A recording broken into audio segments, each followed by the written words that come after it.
13 is a brand founded for the creators, the innovators, and the motivators, for the people who get up every single day and strive to be better and leave a positive mark on this world. 13 is a fantastic clothing company, and the people that are behind it are passionate, creative, and some of the nicest people I have ever met. All of their stuff looks great, it's comfy, all the designs are so super cool. 13 has some of my favorite t-shirts and seriously my favorite pair of sweatpants I have ever worn. 13 has been a long-time sponsor and supporter of the Cory cast, and they wanted to extend their love to you, the listener. So when you check out their website at thur13en.com, fill your cart with some cool hats, hoodies, sweatpants. Just make sure you use the code word CoryCast at checkout and you're going to save yourself a little bit of money. thur13en.com. Make sure you tell them Cory sent you. Today's guest is my friend Jemola. He is the part owner with his friend Ben and tattooer at Resurectted Tattoo. And he's one of the first guys that tattooed me. He gave me 2 tattoos on my calf, an octopus and a scuba diver. And I think I was like 19, 18 back then.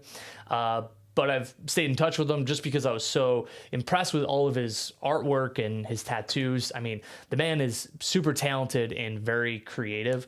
What I wasn't expecting was just how like genuine and well-spoken he is about who he is as a person and kind of like the journey that led him into tattooing.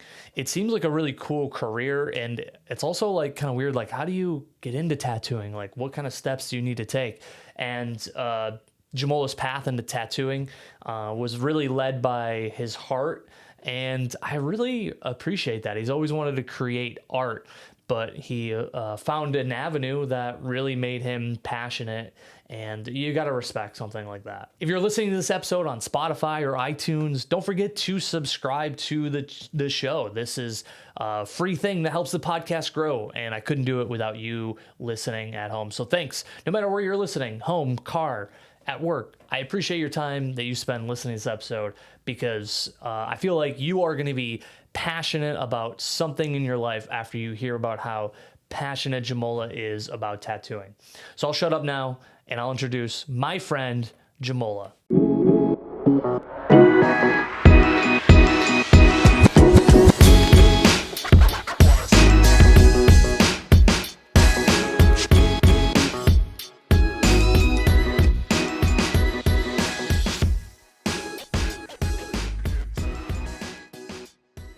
Jemola, thanks for doing this. Oh, Haven't seen you in a long time. How long do you think it's been? Probably like 10 years, right? oh man. Because you tattooed me when I was like 19. What was the last one we did for you? Was it the scuba diver? It was my calves. Okay. The scuba diver and octopus. On the octopus on the other. That was when I was 18, 19. So 2013? holy, no, 14? older, 2010. So that was right when we just opened the shop on Clinton Street. That's right. Yeah. You guys aren't there anymore, right? No, we moved, right now we're next to, we share the same space as the Mellow Velo Bicycle Shop over at 790 Canal Street. The big red and green building you see on 690. Oh, yeah. Oh, that's cool. How did you end up in that spot? So we've been looking to move away from, well, not move away. I love downtown. It's fantastic. I still go there for a lot of stuff, even though we're slightly removed from it over on Canal Street. I go, where's that getting to? You were just trying to find a different location, and yeah, we needed to change. Something had to change. Yeah, we needed more room. At the last incarnation of the shop on Fayette Street, we also had an additional space that Ben tattooed out of. That was down the road, like 2-3 blocks. Like a private studio setting for him to do large Japanese stuff. And just God, he's so talented with that. Oh my God, it's so cool. It's insane. Oh man. Anyways, I didn't mean to interrupt you. I just had to give his laurels. Please. So we had been talking about just changing things up in general, finding a spot that we could, because we're starting to grow out of the old studio, and we wanted to find a space that we could kind of grow into. So we've been looking. We had a spot were thinking over on Clinton Street around the corner, and then another spot. We had just kind of like just been going here and there looking for spaces to be, and nothing felt right. And then I believe Ben was getting his bike worked on at the bike shop, and he was talking to the bike shop owner about the cafe and what was the future of the cafe, because the cafe had closed.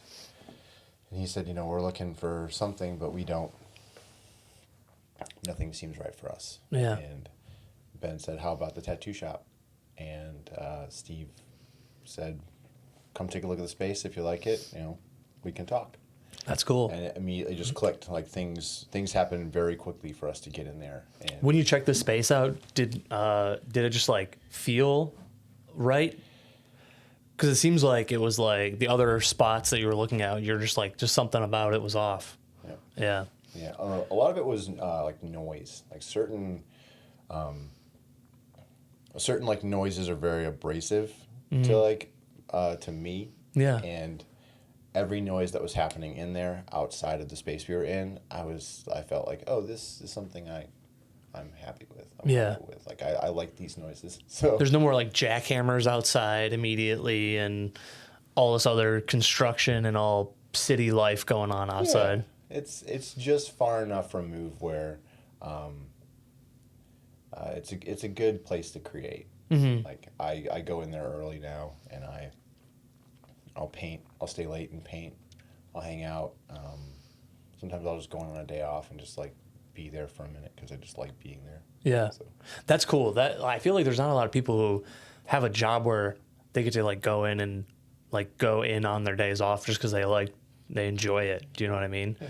How is your like typical week structured? Is it like every morning for 2 hours you're like practicing and drawing, or is it just like when you're in the shop you're booked back to back? It depends. A lot of it is every day is different. Some days I'll have a book schedule where I'll do 4 to 5 tattoos just on my schedule ready to go. Some days I'll walk in, I'll have one, and then just whatever comes in the door. Sometimes nothing comes in the door. Sometimes I'll just sit there and paint. And I have plenty of stuff around me to paint and draw and just like kind of keep me busy, but more like just doing something. Just like creating something. It doesn't have to be for something, as long as I'm just like making something, sketching, drawing. I usually wake up like pretty early, make a cup of coffee, and then practice in the morning. Sit in I have an art space at home too, where I do, and I'll start making stuff there, and then I'll like wrap it up and like cart it to the studio and work on more there, and then wrap it up and bring it back home. So it's just like this nice like back and forth between like home and home studio, tattoo studio, like back and forth to just make stuff. That's cool. How did you even get into tattooing? Coffee for me? Yeah, that one's yours. That's black. Appreciate it. Yeah, you're welcome. Yeah. How did you like even start getting into tattooing? Was art always kind of like a passion of yours? I was thinking about this earlier. If you were going to ask me this question, how I was going to answer it. I wanted to I didn't really want to tattoo, and I know that sounds weird. I wanted to make comic books. I wanted to draw comic books. That's when I was in high school. I took a cartooning class because I felt that was going to be like my springboard into comic making. Yeah. And when I started applying to art colleges, they wanted to see like a more like rounded background. Like we want to see drawing and painting and design. And then I went to a college in Jersey to take it was more like a technical school. It's one of the best schools for comic creators around. That's cool. And I went there to see if I could do mesh this. And vibed and liked it. I checked the school out. I applied to it. And I wanted to go there, and then when I got there, I didn't feel like I needed to be there. I didn't feel right. I was there with my dad, and I was walking around. I love the campus. I love the teachers. But just something in me was like, I don't feel like this is the place for me. Yeah. And so on the drive home, I was talking to my dad about it, and I was like, I don't think I want to go there. And he's like, what was wrong with it? I'm like, no, nothing's wrong with it. I don't really think, I don't think that comic creating is for me, because I looked forward into the future and I saw myself unhappy making comics. Yeah. And I thought, like, if there's a chance that I could be unhappy doing this, I don't really want to spend my life doing this. And it's not that, like, making comics is an unhappy thing. I just felt like, I don't know if I could, I don't want to be miserable. Yeah. And I just saw myself miserable. And that's that's a me thing. That's not a comic thing or the college thing. College was great. But there's just something about it Yeah. that just like... I'm like, I don't know if this is where I need to be. And then my dad's like, you can go to community college at OCC and try and see what, like, you can do there. And that's what I did. I went to OCC for graphic design. Oh, that's what I did too. I loved it. Did you have Mr. Cody at all? No. Oh, Nope. When did you go? I went in 2010, about the same time you tattooed me. Okay. Yeah, So 2010, 11, and graduated in 12. was Miss Austin there teaching design? She does. I think so. Was she color theory? No, that was Deborah. Man, Mrs. What was her name? Short, spiky gray hair, real fiery. Oh, I didn't have... No. Oh, man. No, my color theory teacher gave me an anxiety attack. She induced a panic attack in me. Did she wear like long flowy dresses a lot? I think so. It was so long ago. I remember the class being like, we had to do paint, and I'm not very good at painting. Okay. And being like frustrated every night when I was working on projects. And then we were working on the last project, and she said something like, all year you guys could have worked in any media you wanted. If you were a graphic designer, you could have worked in graphic design. And I was like, I wish you told me that. And it set me into a freaking panic attack. Oh, man. But I loved sketching and designing and drawing. I had a really good graphic design teacher. I forget his last name, but his first name was Nate. He was very nice to me. Good looking dude. And he was like jacked, unassumingly a good art teacher. Like you looked at him, you think like you would prejudgingly think he was like a football player or something. Okay. But he was really good with design. And he was just like really down to earth, which I liked. Like, who let the wrestling coach teach art? Like, Exactly. He's got two like cauliflower ears, You're like, oh man, how are you doing? Okay, cool. All right. that's an art too. Yeah, hell yeah. Yeah. So when you went to OCC, you did it for 2 years just for like art design for graphic design. Yeah, I did graphic design. I think I was there for 3 or 4 semesters. I didn't graduate. I dropped out. And then I got a full-time job. And then I did that for a couple of years and decided that I wanted to get back into art. Because though I loved the grocery store I worked at, I was just like, I can't see myself here forever either. And there's no creative outlet really. You know what I mean? Like you're very like... There's no typical creative outlet. I think Yeah. like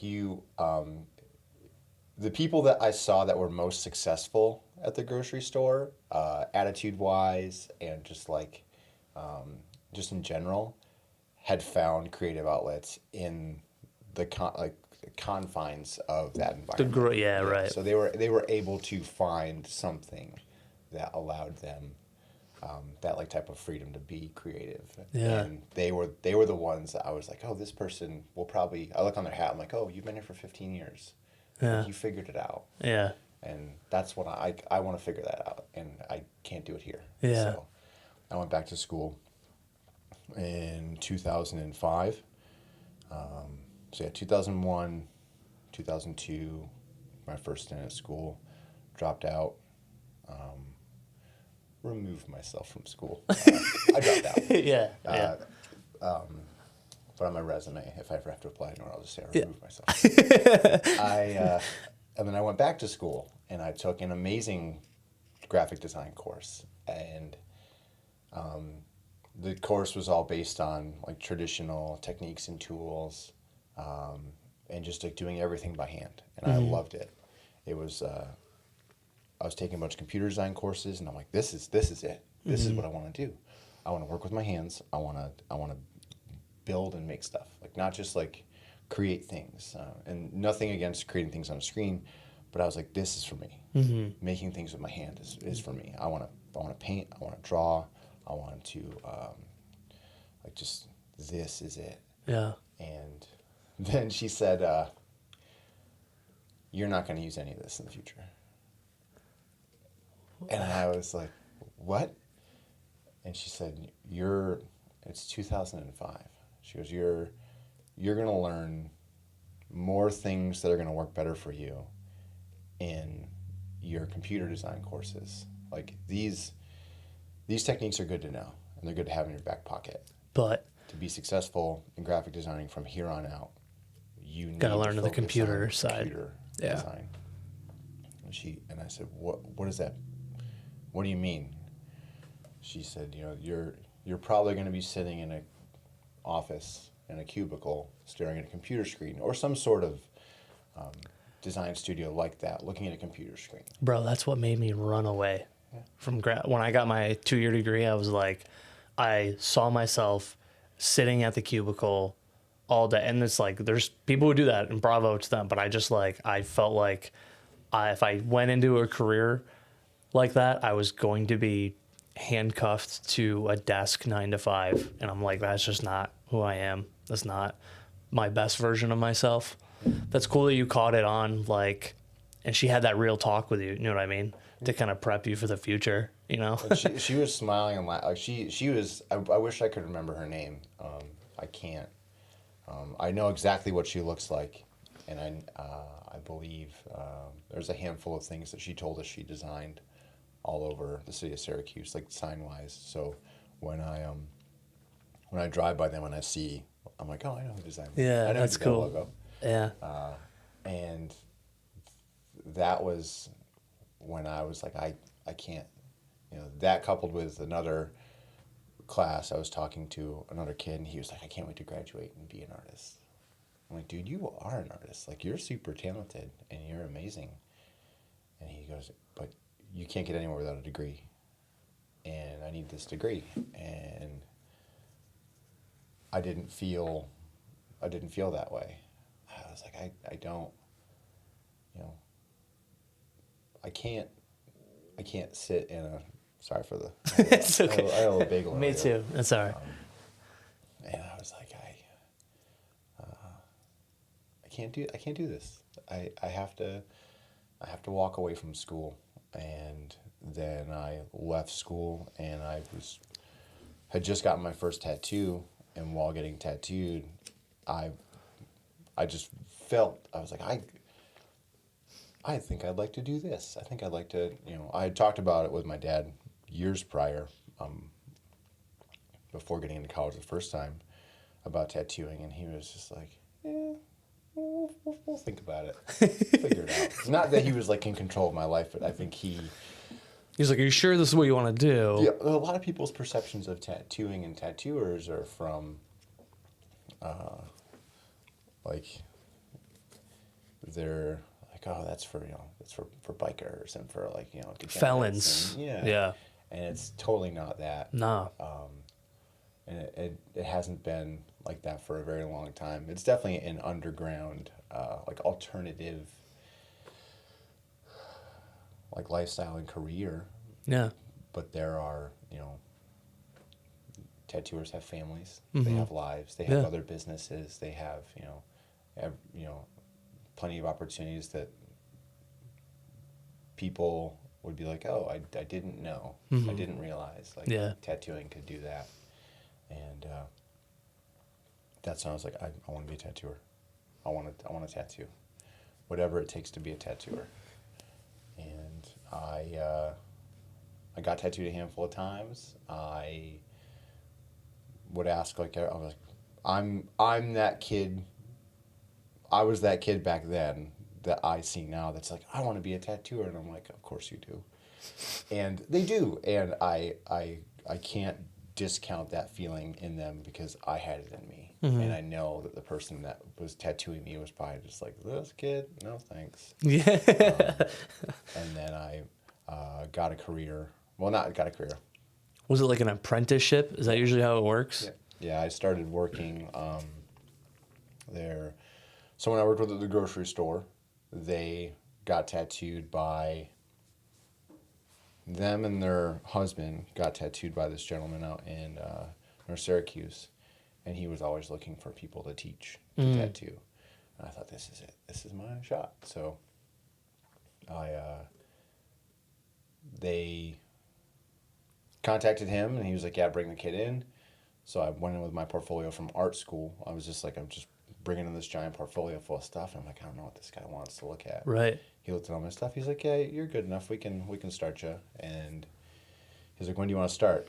And I said, I can start right now. I can be here today. I can be here for the rest of the day today. Like, you tell me any day I'm not working and I'm not sleeping, I'll be here.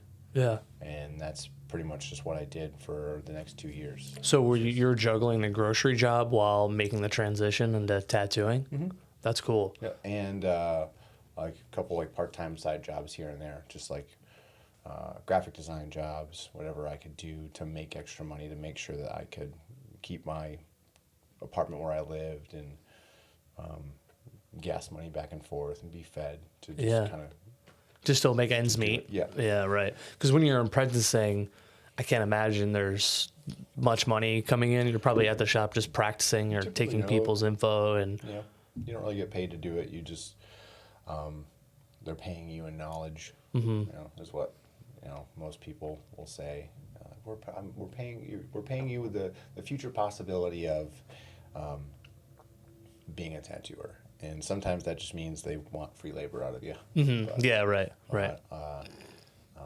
A lot of times it's just I whatever I had to do is what I did. To be there. And did you feel like, because you're a person who I feel like is really in tune with like what makes you comfortable and what doesn't. So like when you walked in there, did it just like make sense when you were talking to this guy and just like being around and hearing all the buzzing of the guns and like all made sense? I definitely felt like I wanted to be in a shop. I wanted to like, and that idea has grown and evolved. Like the type of shop that I want to be in, that type of shop. That shop was like a biker shop. There wasn't much flash on the walls. The guy who owned it was very much against like traditional type of tattooing, which is, that's funny. It was so weird. Yeah. So weird. There can be like certain I don't want to say cliques in tattooing. There's some people like this type of tattoo is the best and this type of tattoo is not the best. Yeah, right. And I felt myself being victim to that too sometimes. I think that way. Trying not to anymore. I was like, oh, every tattoo kind of has its place. It's right. People say people get the tattoo they deserve, and a lot of times they'll say it in a negative fashion. And I think it's like, oh, you get the tattoo you want. You get the tattoo, like whatever tattoo you like. What are you looking for? Right. Find the person that's going to do that and get that. Find the type of style that matches what you want. Right. So it's cool that there's so many different styles in art. It's like we mentioned Ben in the Japanese tattooing, which is really cool. And then there's like flash. Then there's like super realistic tattoos. Those ones are mind blowing. Those ones are crazy when they come out. Did you like gravitate in the beginning to one form or the other? When I was working there, it was a lot of like tribal, black and gray realism.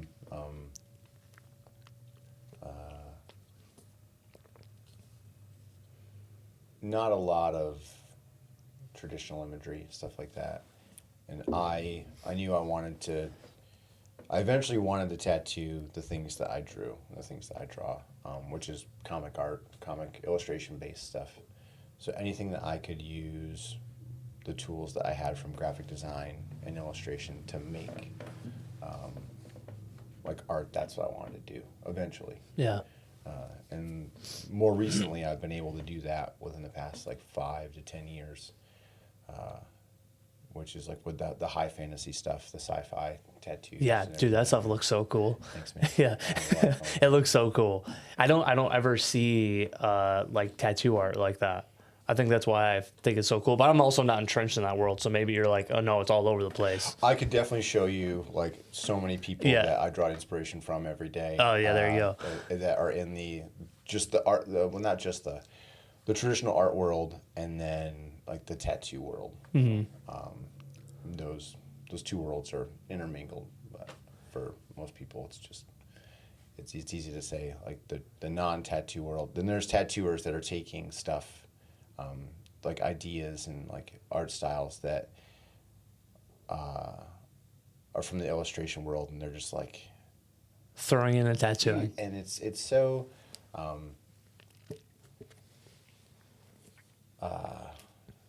don't know. I see it and I light up. Like a tattoo.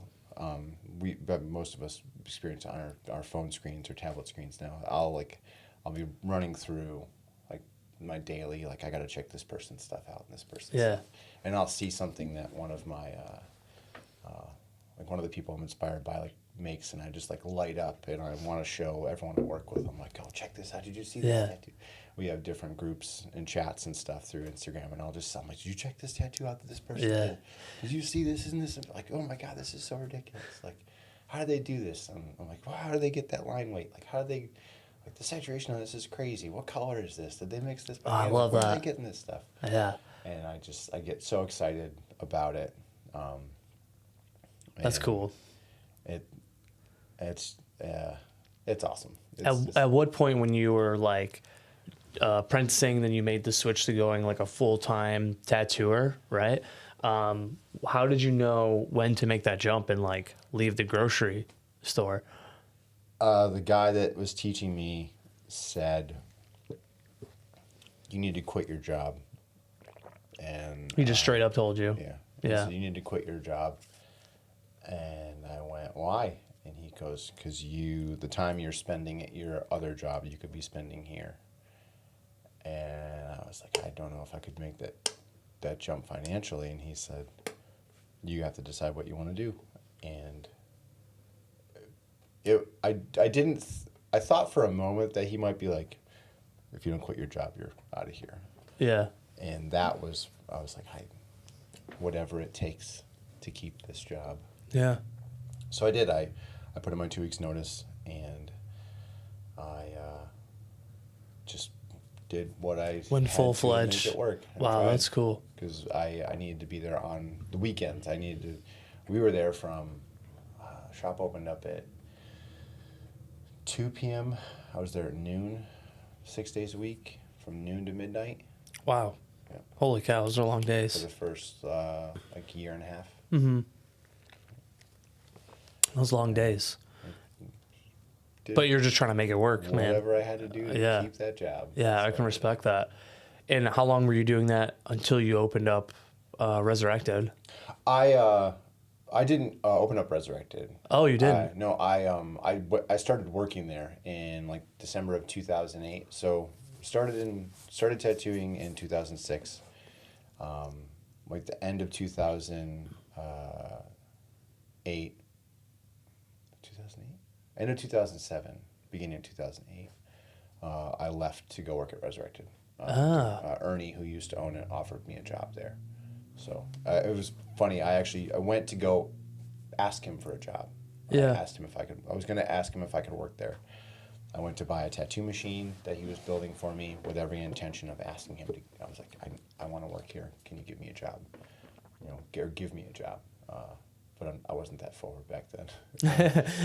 He was making my tattoo machine, and he had to wait for something like some glue to dry. And I said, he goes, step outside with me real quick. We're outside. And he was like assembling and building the thing with me.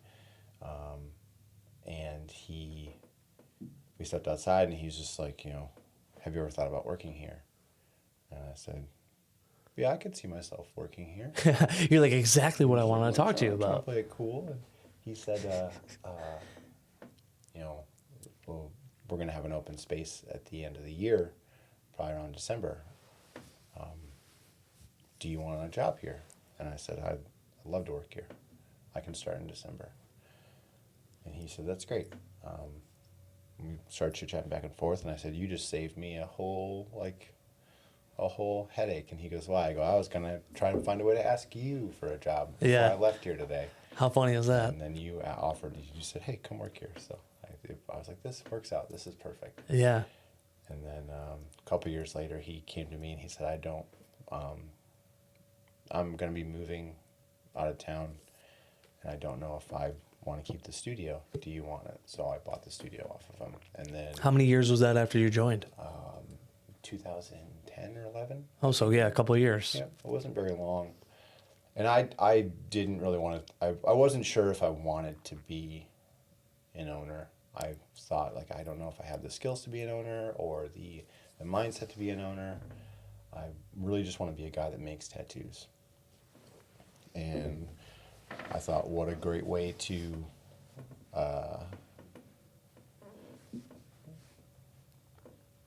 share the burden of leadership is to ask my best friend if he wants to come and do this too. So I asked him. That's how Ben got involved? Yeah. And how did you know Ben? How did you guys get introduced?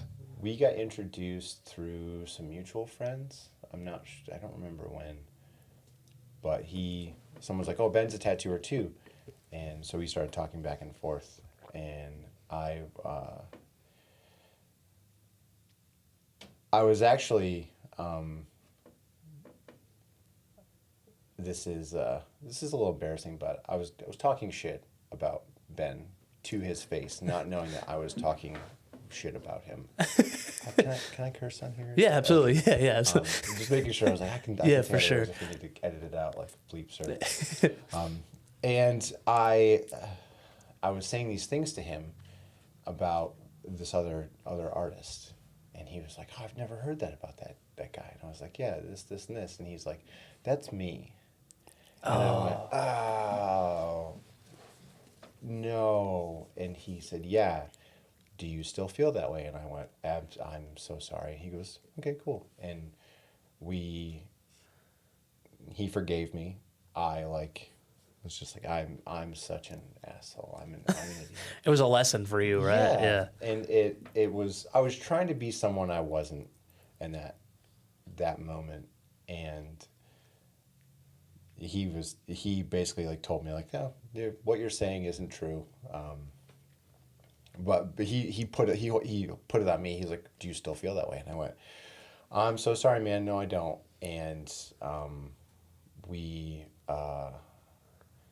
he forgave me for that, and we just started hanging out and making art together, and he's been the most solid person in tattooing for me ever since I met him. Yeah. Just his reliability, his creativity, his ability, and also a good business partner. Mm-hmm. I could only imagine if I was working with Mike Spooches all the time, I would absolutely love that. Like, if him and I did something together, I would love every minute of being in the shop. Not only do you love creating, but then you get to spend your time hanging around like your best friend and creating cool stuff together, which is really cool. That is really sweet. What is it about tattoo that's just held you on for so long? I don't know. I don't know what else to do. I don't. That's fair. Tattooing's given me everything. It's given me most of my relationships with my friends. It's strengthened a lot of relationships with my friends, just because of what tattooing has given to me, what I've been able to do with it, just making art every day. I know so many people across the country that I go visit. I go work with my friends from. I met a gentleman a couple of years ago, 10 years ago, about now, and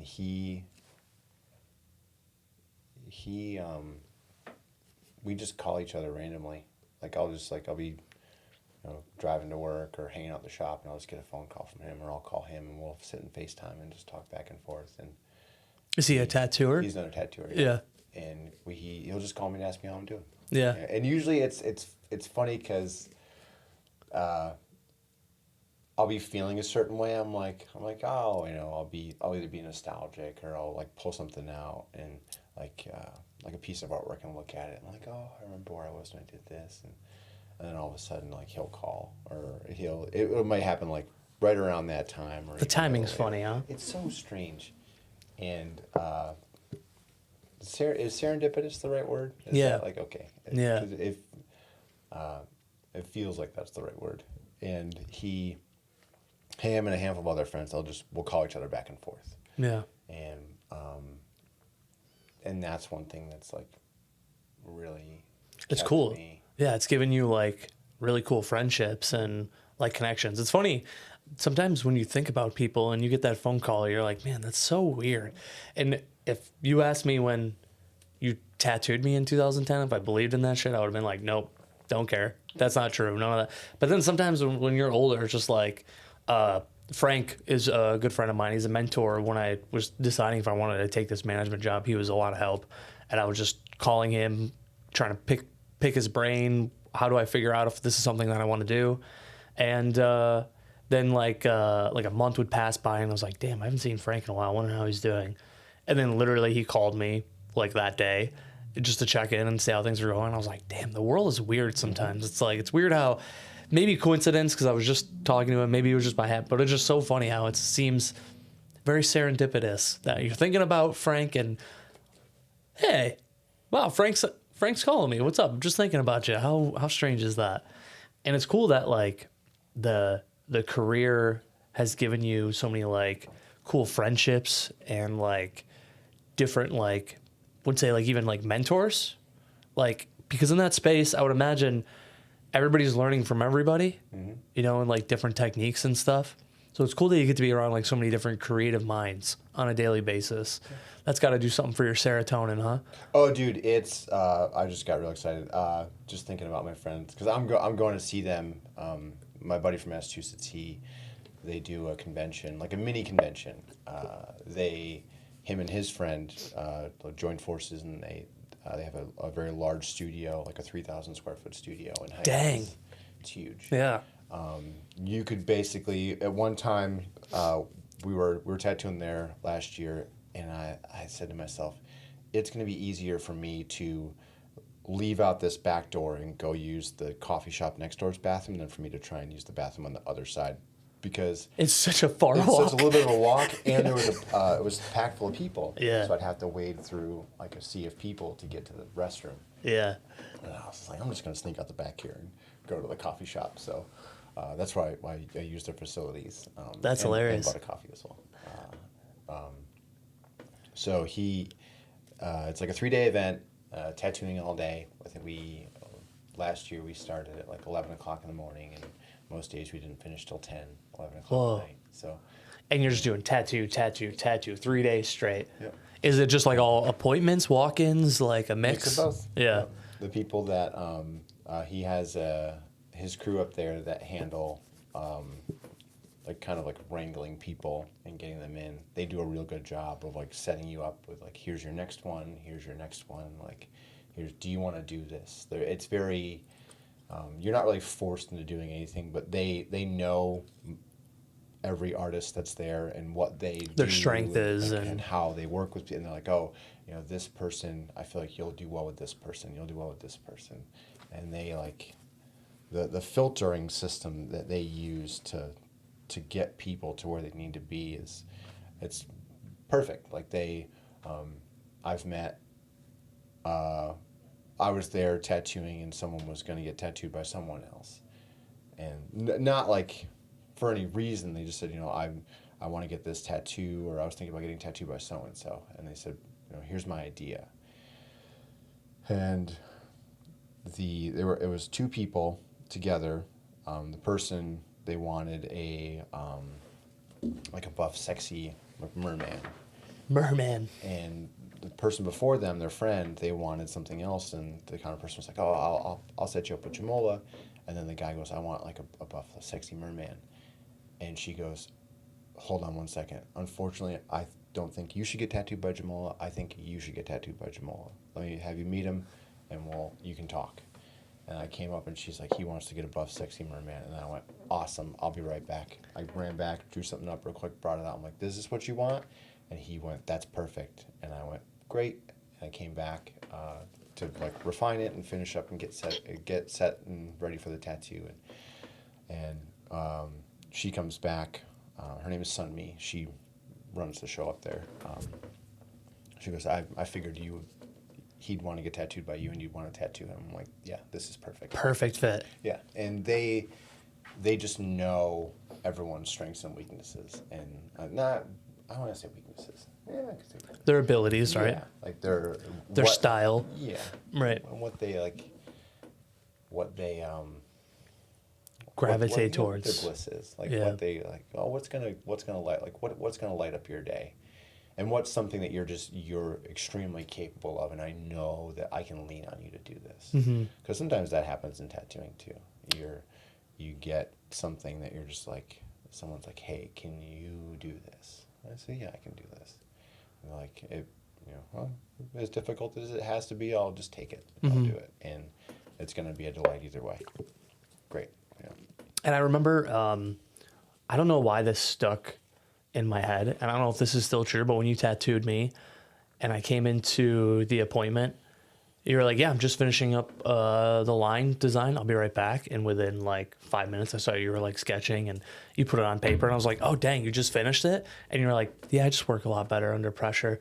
And I remember thinking to myself, I was like, damn, how genuine is that? I love that. He was just like, yeah, I just do a lot better when I'm under pressure. And I thought that was really cool that you were like very honest in that moment about it.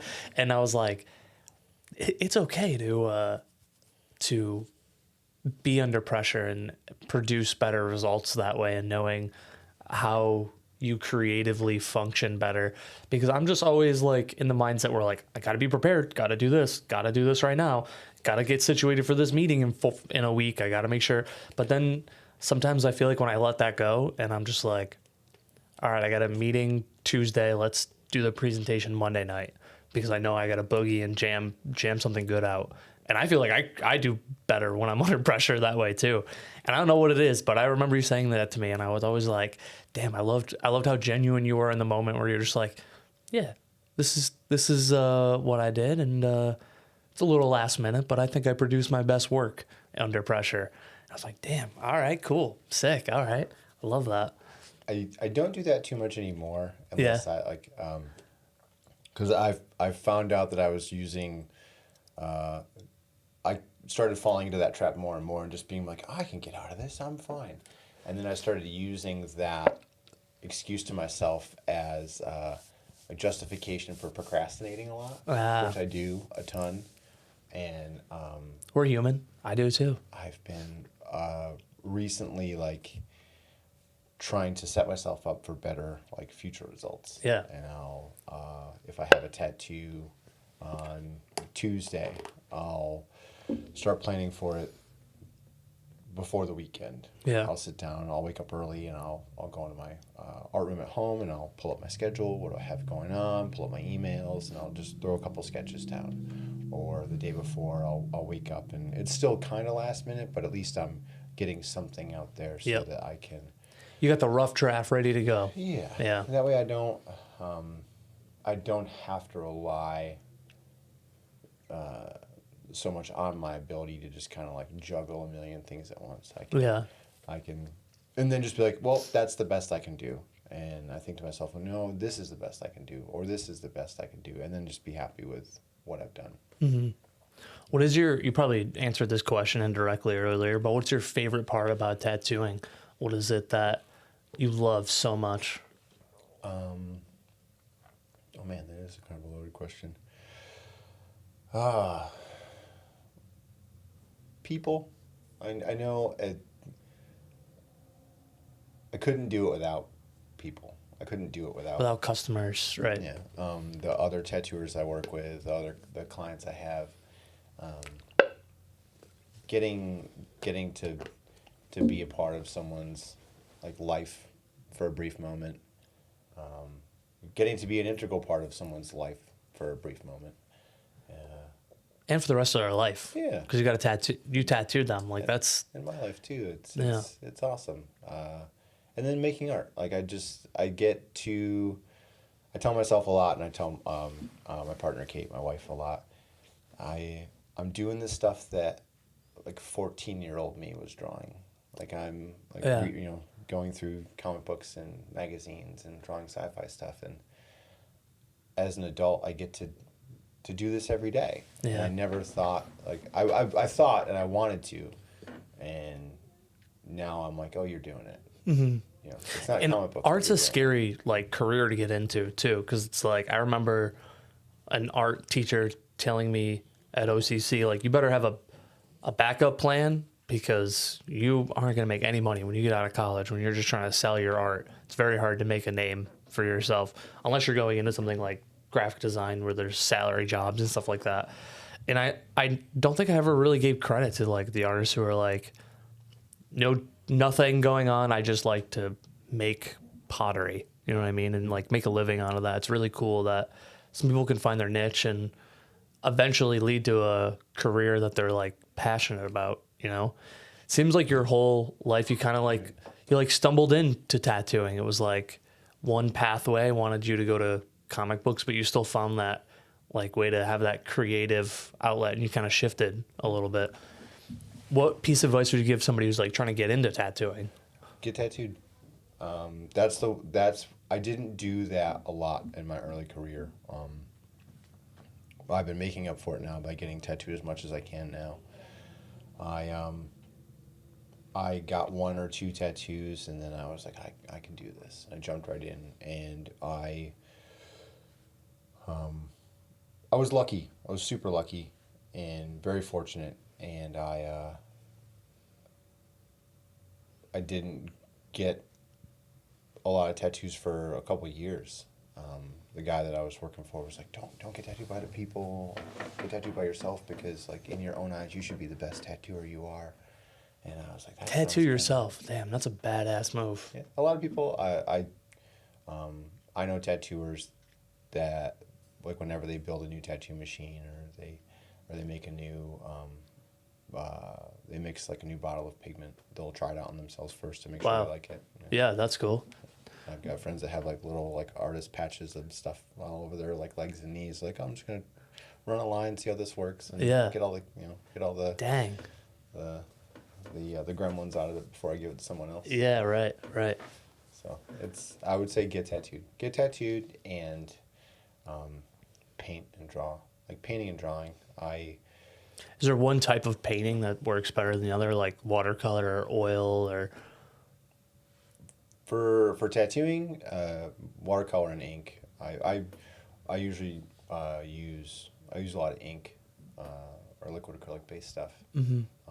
Watercolor is fun. Watercolor you can like reactivate so you have to be a little more careful with it when you're using it. Yeah. So that's anything where you can like learn something's pitfall or learn something's shortcoming or learn to wrap yourself around what something is.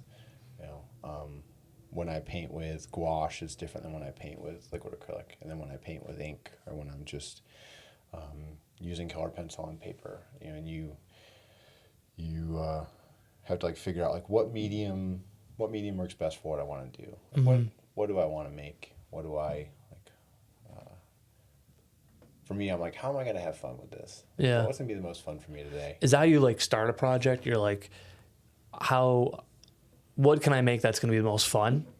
Or is it usually like, oh, I saw somebody do this thing, I want to tweak it and make it my own and figure out how they did it. There's right? some of that. Yeah. There's a lot of that. Like I'll see another tattooer, another artist make something, and I'm like, that's awesome. And I'll see something else in it. I'll be like, oh man, that reminds me of this, or reminds me of that, or like, oh, I like the way they did this part of it, and I'll play around with that, or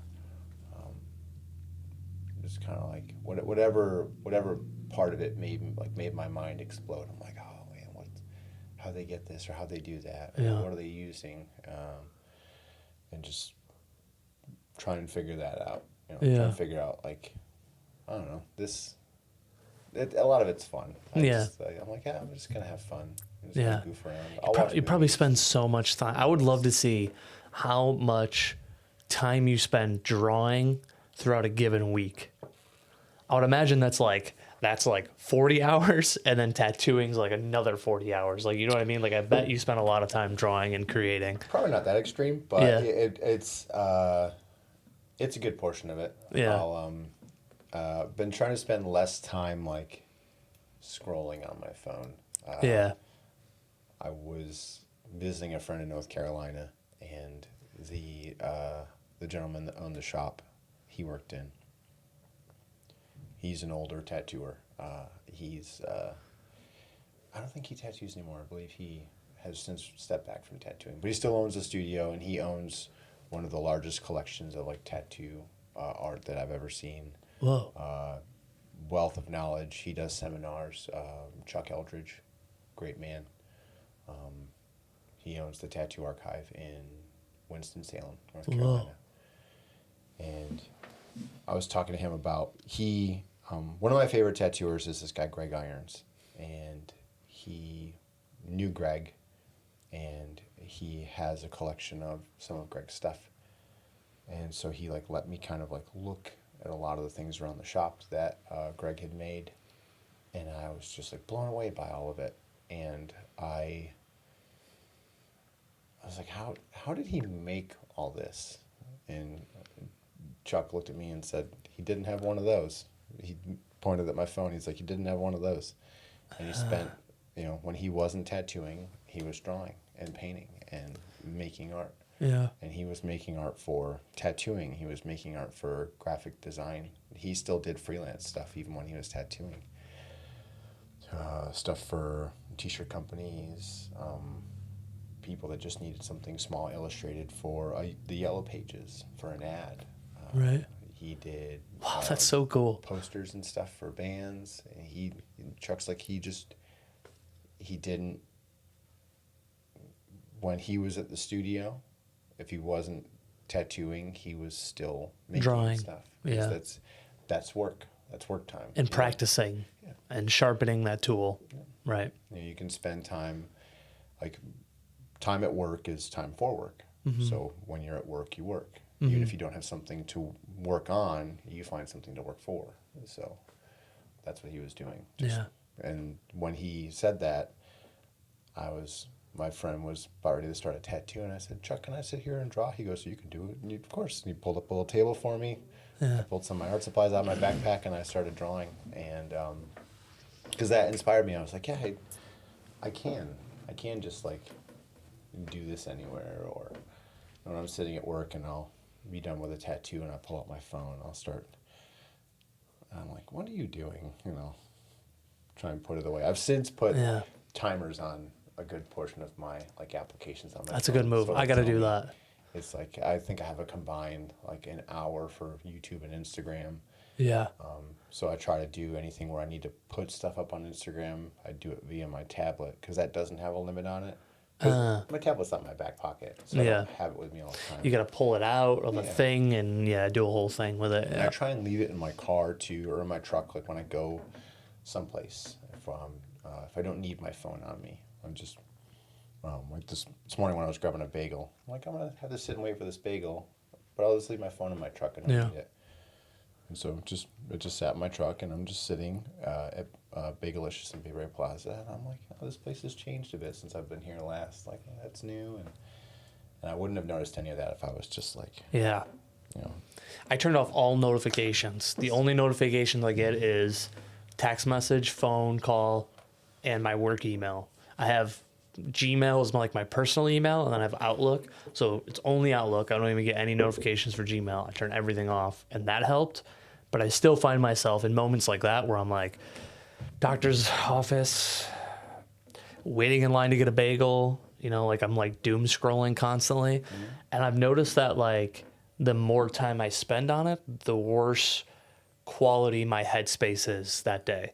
And I don't know, I'm sure it directly correlates because I feel a lot better when I'm not spending my time doom scrolling on something and doing something, just taking in, I don't know, that sounds so crazy, but just taking in the world. It just seems like phones have gotten a hold of me in general, especially in this job, because I'm always texting people, I'm always emailing somebody, or always like, oh, got to check LinkedIn, got to see what's on Instagram, what's on YouTube right now. And I'm like, but I don't have to do any of that stuff. I should only be answering my phone if it's a emergency or something, you know what I mean?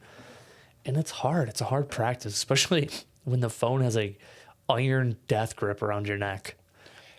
we're so connected to everything, and there are some times where even though I have this thing that creates instant connection, I've never felt more disconnected by being on it. Just like I see myself outside myself looking at me like in a dark room with my face 3 inches and just like illuminated and this like shadow cast behind me, and I'm like, what are you doing? Yeah. Yeah.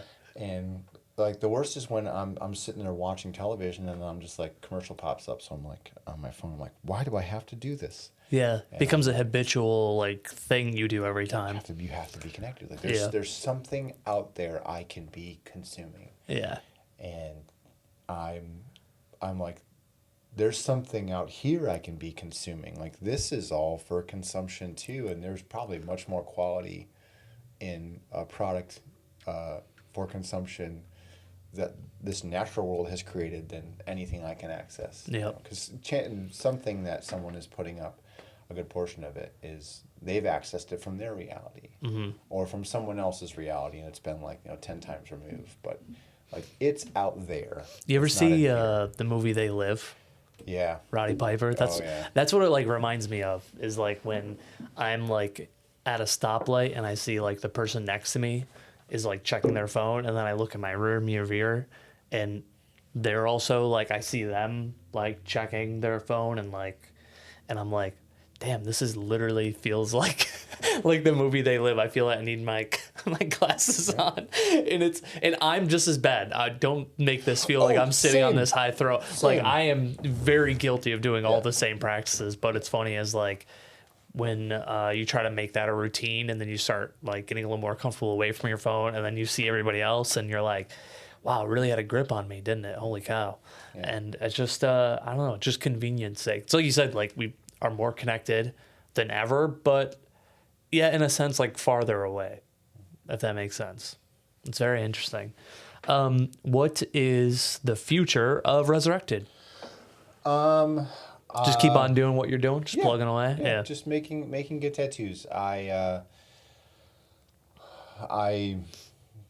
for me personally, it's just I want to go in and make good tattoos. I want to bring my friends in. Ben and I had talked about like doing small events here in the future. We would do flash events for the Oddfellows Lodge that he belongs to.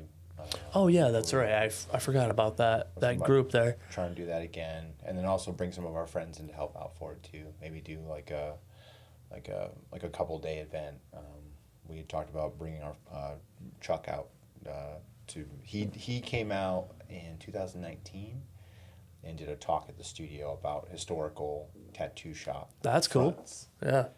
And he had this large presentation, and it was awesome. We had tattooers turn out. Our clients turned out, people who were generally interested in tattooing, and so that's something that we want to just keep doing. Yeah. Ben, I forget when it was. He said like I want to be a friend to tattooing, and I was like I like that. I think that's good. I want to be a friend to tattooing too, and so that's our goal. We want to just keep making good tattoos, bring our friends out to help us. Be a friend to tattooing. That's cool. I like that philosophy. Yeah. Be a friend to tattooing. That's cool.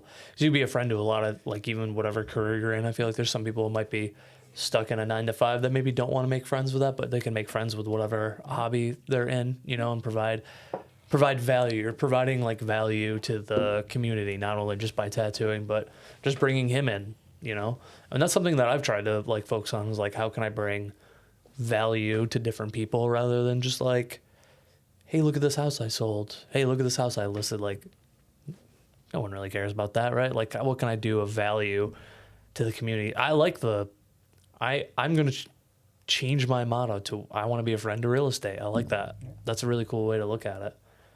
Dang. You're a wonderful person. Thanks for doing this. Okay. Yeah, I appreciate your time. This was, I feel like, we're almost at the hour mark. I feel like this was long overdue. I said to Spooches a long time ago, I was like, who would be a really good guest is Jemola. And he was like, oh shit, yeah, dude, that's a great guest. And you have far surpassed my expectations. Thanks, man. And I appreciate you coming on and doing this. Yeah, thank you for having me. Yeah, hell yeah. you.